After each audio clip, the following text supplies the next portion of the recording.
Well, hello everyone, and thanks for letting us be a part of your day today. This is the Oops, I Am an Instructional Designer podcast with Shannon and Sandra. I'm Sandra. And I'm Shannon. You guys, in a nutshell, I don't want to go too deep, but I just want to let you guys know what we're about. And we're just two women out here in the streets being instructional designers and living the corporate America dream. Other than that, I don't know if you want to add anything else to it, Shannon. A little bit about us. I don't know. I think something that makes us very unique is, although we're both under the instructional design field, that's our job title, we end up doing very different things. And I think anybody watching this will know that being an instructional designer is kind of your job description is everything under the sun, everything the sun touches. Like Like yeah. That's so true. Other duties as a sign is a thing when you're an instructional designer, at least in my experience. So, I mean, I guess that kind of kicks off one of the things that we wanted to talk about, which is the first episode is really talking about how we even got to becoming instructional designers and kind of like our journey and our experience. We're going to water cool it. I don't know if there's a more earlier term, relevant term to use, Shannon. You're going to be my guide for that one. Sandra is the oldest young person you will ever meet. Just throwing that out there. I'm an older millennial is what I'm going to call it. So how we ended up here, I don't know. You want to go first? Sure. First, I didn't know that this was a thing. Same, girl, same. I didn't either. I didn't know what it was. I'm like, industrial designer? I don't know what that means. But actually, I started doing this when I was the little tiny baby, like around 9 years old, and I was doing user hand guides, but I was drawing them by hand for my grandpa so that he could learn how to use the computer. Like grandpa, back in the compact days, right? Is that what it was called? Compact? Compact, yep. Gateway, right. So I would use a spiral notebook and I would bring out my color pencils and my markers and like draw the little icons and click here, grandpa, in Spanish. And so then fast forward, I became a young adult, and went to HR thinking I was going to be something else when I grew up. And I just found myself always designing things or creating user guides, but I didn't know that it was officially called a user guide or a participant guide or a facilitator guide. It just kind of happened. And the more and more people saw that I could do that, they kept asking for more. Or, Sandra, can you make a video of this? Sure, absolutely. But again, I did not know that this was a thing. Then when I found out it was a thing, I'm like, you know what? Maybe I should go to college for this. And I did. I went to college and it was a good experience. And I've been in the game for maybe a little over 10 years officially. Yeah. How about you? So mine is quite interesting. I will start off by saying I did not go to college for instructional design. I have a bachelor's in history. Did not know what I wanted to do with that. I wanted to go to law school. Then a baby came, and so life just kind of took a left turn. But oddly enough, it all started with me calling the wrong Holly in 2008 in my phone. And I've always kind of looked back at this as one of those things that it was a total accident and completely changed the trajectory of my life. So I went to call one friend, Holly. I accidentally called a different Holly. Both friends hadn't talked to this particular one in a few years. And she answered, and I was like, oh, and I immediately had to pivot, right? And if she ever hears this, she's going to laugh. I don't know if I've told her. But I had to pivot because I now had to act like I intended to call her. And I said, what's going on? And we started talking about work and stuff. we worked together as waitresses when we were younger. And she told me she was working for this company that sourced at-home workers. She was a facilitator. Everyone was their own business, and I could work from home. 2008, okay? Wow. You could work from Never home.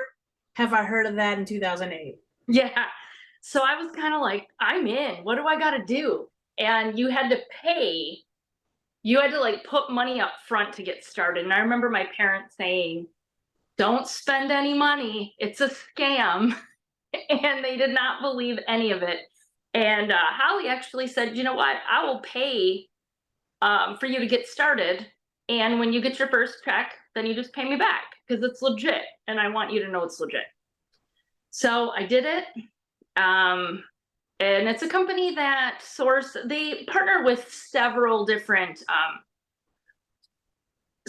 companies across the world. Like they're kind of a contract call center type deal, but everyone's at home. So I started working as a facilitator. Also, I had a contract with Apple where I did chats from home. And then there was some design projects, and I kind of just said, yeah, I know how to do that. And then I didn't. So I stayed up and learned. I spent a whole weekend learning how to use Adobe Captivate.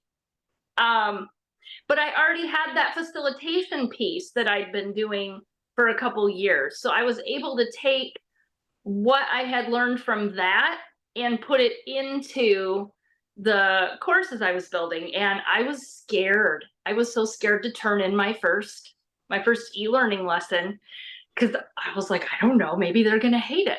And they actually loved it. And it just went downhill from there.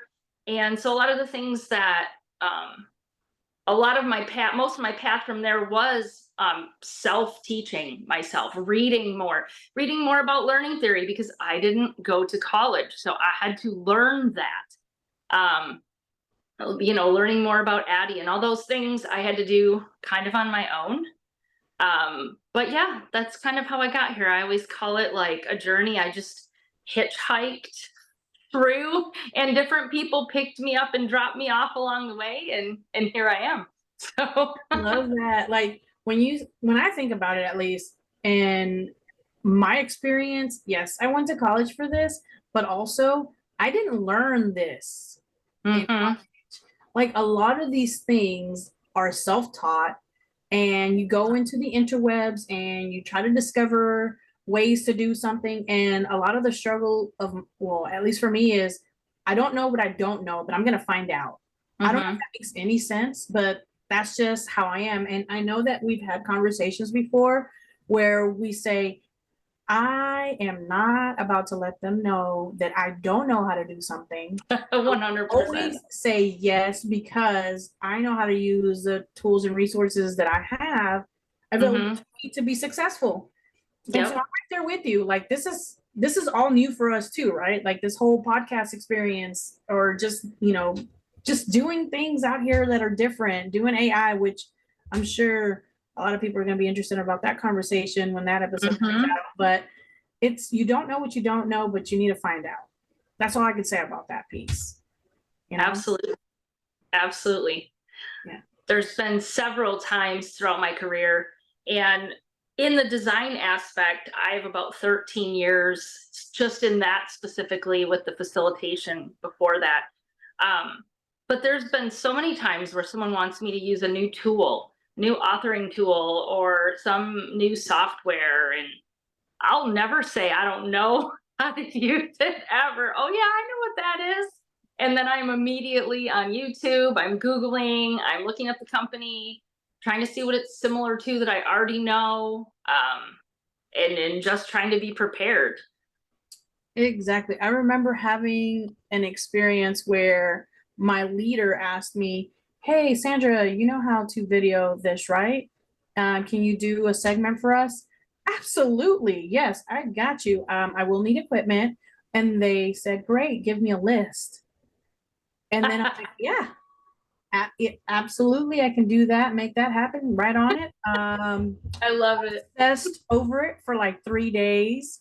Videos, blogs, forums, lighting, cameras, backgrounds, what people are supposed to look like, what are they supposed to wear, mics, lapels, Mhm. you name it. I dug deep into it. And then I got the equipment. Now what? Dive Now in what? to learn how to install everything on your own. Yep. Never say I don't know how. Just figure it out yourself. You can do this. Like a lot of people don't Mhm. understand that. It's like you can do it. You just wanna you're gonna have to want to do it, right? Mhm. Oh man. There was a project, maybe 2011, 12. It was a design project, and one of the first ones I worked on. And they got the project manager had this bright idea that we were going to build it all in Muse. Like, do you remember Muse, which Yeah, built that web sounds pages? so Like, familiar. so it was part of Adobe, and it was to build web pages, but you could ultimately publish an e-learning. I do. And I was like, yup, I can do this. And then I think I pulled 2 all-nighters to figure that out. And I pulled it off, but that was one of them that always comes to mind because I had never used that software before, and that had a quick turnaround. And it wasn't even really the right software for what we were doing, but it worked. And that's another scenario you come into sometimes is the organization wants you to use what you have or use the resources available and make it happen. So you end up using things that are not really the right tool, but you kind of figure out how to rig it up and make it work. And let me tell you, it feels like this is a perfect segue for the section. Do you remember when? As an Mm-hmm. okay. So I have always been told, like you just said, use what you have and make it work, right? Mm-hmm. I was tasked to make a video. And so I was like, absolutely, I can make that happen. This was, video software was out already. And let me just a little background. I was in HR, but it had nothing to do with training and development. Okay. And the company that I work for has always been healthcare, minus that 1 year where I went rogue and I went to, energy and then came right back to healthcare. That's another story for another time. But I had to make a video, and the only thing that I knew how to do and use was PowerPoint at that time. Mm-hmm. And what I ended up doing was using the animations from there and adding voiceover and then spit out the MP4. They're like, this is great. And I'm like, awesome. I don't know what I did, but I'm glad you liked it. I had a similar scenario, but they told us they wanted us to use PowerPoint and make PowerPoint videos. And I sat there and I was like, huh? Can you explain like a bit more in depth, please? Because we'd already been using all these authoring tools. We all had Captivate. We were using Storyline. And I'm like, why are we doing? I was so confused. And it ended up being like the worst thing I ever built, I'm sure, just because I struggled with like how to make PowerPoint do what I needed it to do when I was used to using all these more robust of tools. It was terrible. I didn't even want to turn it in at the end. It was one of those where like, I don't even care if you don't hate it. Here, take it. Can I please move on to the next thing? Because there's nothing I can do for that one anymore. The best part is that we're our worst critics, but our clients are just so happy for what they get. And I'm like, no, this is trash. What are you talking about? Well, you know what? If you like it, I love it. Yep. Just check my grammar. Thanks. And don't go back and look at something you built 8 years ago. Don't do that. That will crush your soul. That will shame. Immediate shame. Like, who was this person? Who gave this person a job? Right. I got paid for this. And in what universe did I think these colors looked good together and that this was the move? I don't know. This is nice. I like this. I like this. Why does this feel like the 80s? What? Mm-hmm. That is funny. Looking back at all those, I don't even want to think about it, but maybe I'll do some digging later on to see what I can find. My manuals, my guides, whatever. See, you should frame some of those, like the ones you were making when you were little. You are very much an educator. You like to teach people how to do things. I can so see you making like diagrams for grandpa. Like this is how you do it, and like step 1, step 2. And You want to know the funny thing about it is I wanted to be an accountant. What? I did too at one point. I actually am Why? about 5 classes away from having a second bachelor's in accounting. And then I was just like, no, like I'm not doing this. Challenge accepted. Nope. No challenge accepted over here. Late in the game. I'm not gonna do it. Yeah, This I is don't. too good. It's too good of a space to give it up sometimes. I would have to. I'm not saying I don't want to be educated anymore, but there would have to be a real reason in the workplace for me to go pay for an education at this point, because so much of what I've needed for this job, I've learned myself. Right. Right. There goes that whole, yes, I went to college for it, but also Mm-hmm. Yep. Google's Yep, helped me. 100%. Not sponsored. But yeah, no, you're right about that. If you could go back, would you become still an instructional designer? If I could go back, would I still become an instructional designer? Like, what? How far back am I going, and what am I changing?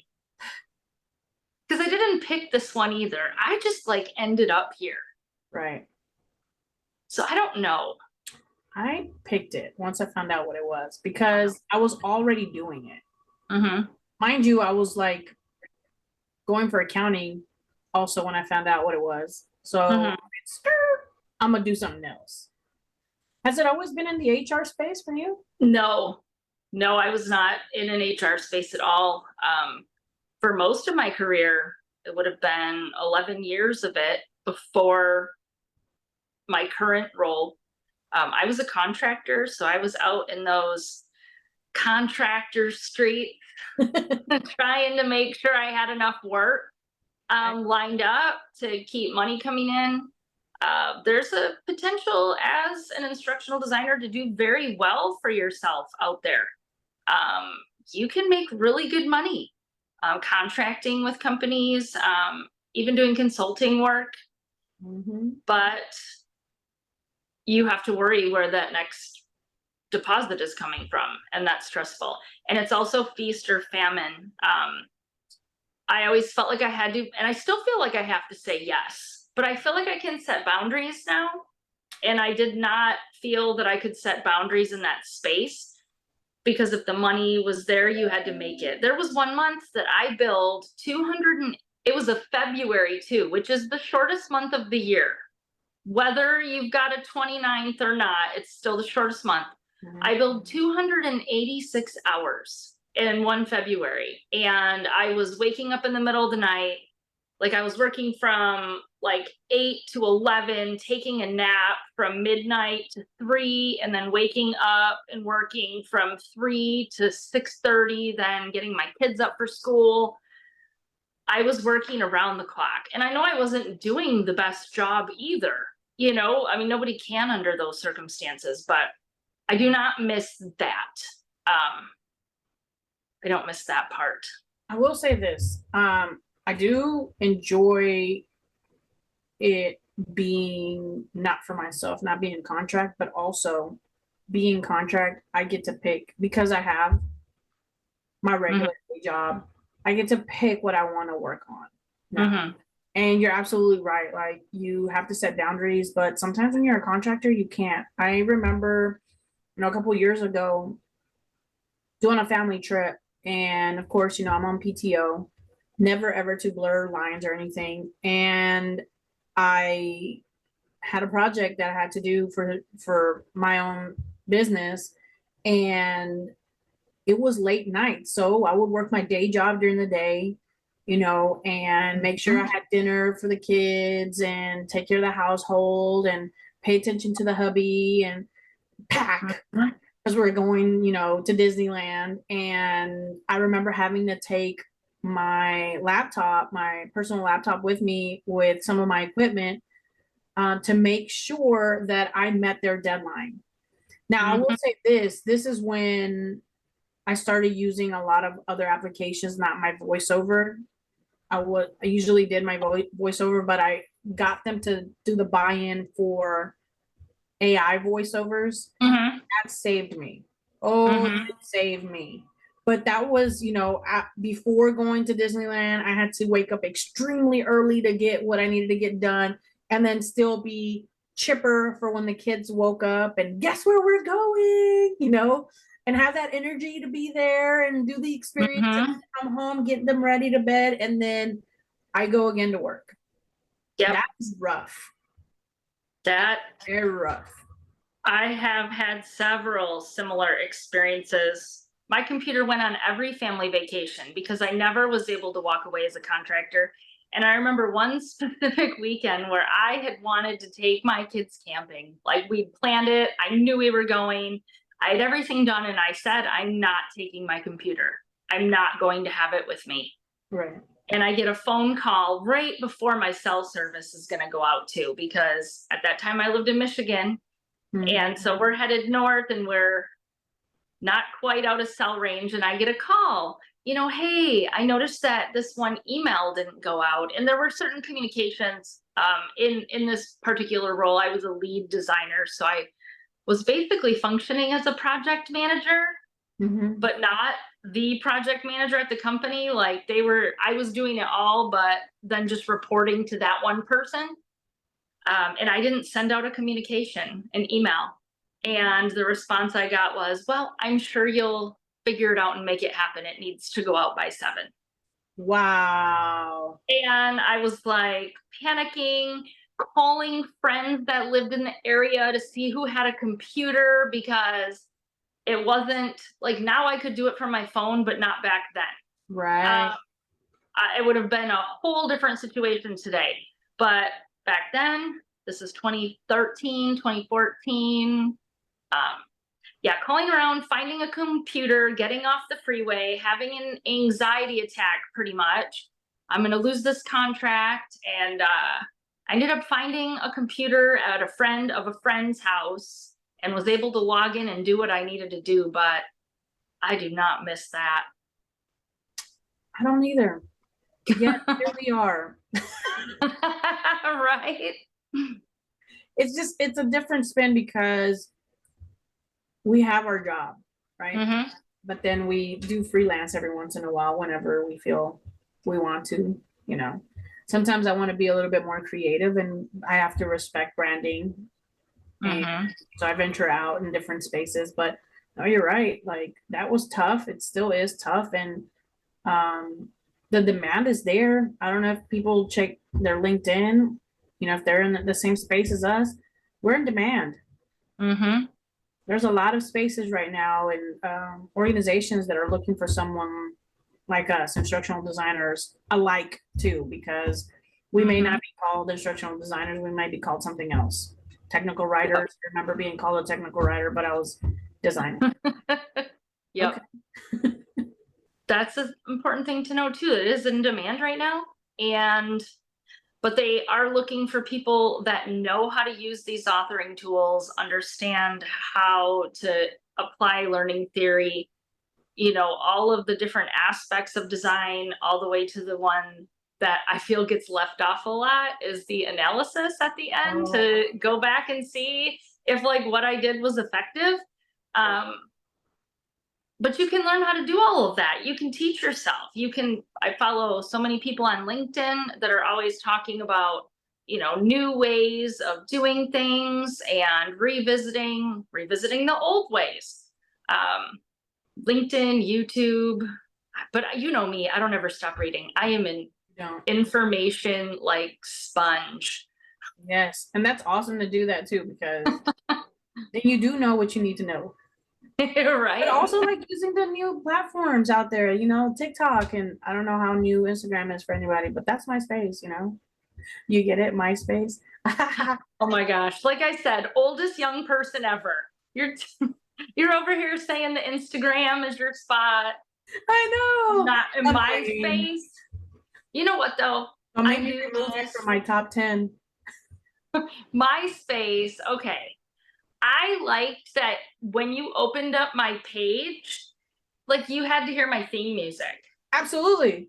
I miss that. Like I Yes. want that back. I want to bring that back. Like when you open up, like not when like I come across your feed, but like if you go to my Instagram, I want you to hear whatever I'm vibing with right now. Instagram, if you're listening, If you're listening, you Instagram. and other 3 people, Mm-hmm. it can happen. Wouldn't it be cool? Bring it back. Bring it back. Right. That was the coolest thing about MySpace. Now, if you start bringing out that dial tones, you know, when somebody calls and you got music, we're just gonna have to talk about that. Okay. Oh my god. We don't need to do all that. Oh, 'Cause I come on. don't What wanna was listen to yours? somebody's music. No, we're not gonna do that. What was your voicemail tone I'm when somebody not called? gonna. Hi, thank you for calling Sandra. Background. Remember though, In the you had brain. to sit there, you had to play it on the radio up loud, and then you'd turn it down and be like, hi, this is Shannon. Thanks for calling. I'm busy right now, but leave a message and I'll get back to you. And then you turned it back There- up. Friends. Friends out here in these instructional designer streets. Don't we still do that? Don't we still fade in, fade out music, intro, outro? Thank you very much. We do. We Full just have, circle, ladies and gentlemen. we just didn't have to physically do it now with the radio and moving like the phone closer and farther away. That was a lot. Let not be a commercial. Let it not be a commercial right before the song ends. I would be so upset Oh, because I would do or it from the radio. Yes. or the DJ starts talking in the music at the end, and I've been waiting all day to record this song on my tape. Now I got, yeah. We've How do come I edit that out? What applications would you use, IDs? Let us know. Use Audition. Back in the day, could you even edit a tape? Could you? Yes, you could. I mean, well, you'd have to like cut it and take, right? cut it and take like that's where they get cut from. It used to Right. be physically There's cut, a cut. but now it's like a cut or a trim. A digital cut. Yeah. Yep, cut you those could trims. cut and tape. And if it's a hard cut, it's like smack in the middle. Mm-hmm. I don't know. Don't quote me on that, ladies and gentlemen. I'm not here to teach you that. Yeah, we don't know nothing about that. But you know what? If somebody came to us with an old tape and needed it spliced together, we would tell them we absolutely know how to do that. Absolutely. And what is your timeline? And we would figure it out. And we would have that on a computer into a digital file, and you'd never know that there was a cut there, the tape was cut, Never. or anything. 100%. You would never know. You'd never know. Because that's how we roll. That's how we roll. Up in these ID streets, that's how we roll. All right, guys. I think this is a good stop for today's episode. I appreciate anybody out there in the universe listening to us. This was fun. Please stay tuned for the next episode. I feel like that was a Snoop Dogg reference, or was that somebody else? I don't know. The next episode. Okay, if you know, you know. Yep. If you know, you know. All right, stay tuned, and we'll hit you up later. Bye. Bye.